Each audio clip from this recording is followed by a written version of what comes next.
భద్రాచలం రాములవారి గుడి చుట్టుపక్కల ఒక 5 గ్రామాలు ఉంటాయి. ఆ 5 గ్రామాలు భయంకరమైన పరిస్థితులలో ఉన్నాయి. ఆ 5 గ్రామాలు ఇప్పుడు ఆంధ్రాలో ఉన్నాయి. ముఖ్యంగా మన భద్రాచలం రాములవారి మాన్యం ఒక 1000 ఎకరాల భూమి కూడా ఆంధ్రాలో కలిసిపోయినటువంటి పరిస్థితి ఉన్నది.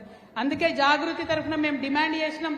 హైదరాబాద్లో ఒక రౌండ్ టేబుల్ సమావేశం పెట్టినాం.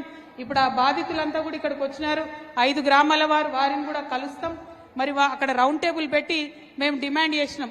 ఇక్కడ తుమ్మల గారు ఖచ్చితంగా చర్యలు తీసుకోవాలి.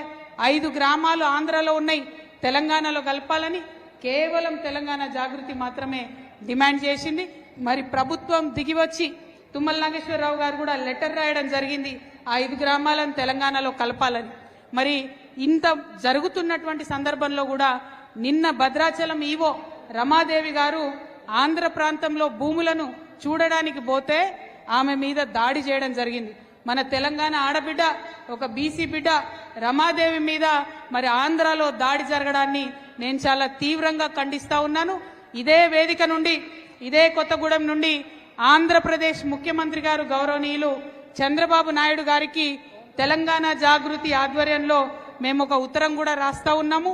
అయ్యా, మీ దగ్గర ఉన్నటువంటి 5 గ్రామాలు, అందులో మా రాములవారి మాన్యాలు కూడా ఉన్నాయి, వాటిని తక్షణమే తెలంగాణకి ఇవ్వాలని చెప్పి చంద్రబాబు గారిని మేము డిమాండ్ చేస్తూ ఇక్కడ నుండి ఒక ఉత్తరం కూడా చంద్రబాబు నాయుడు గారికి పంపబోతా ఉన్నాం.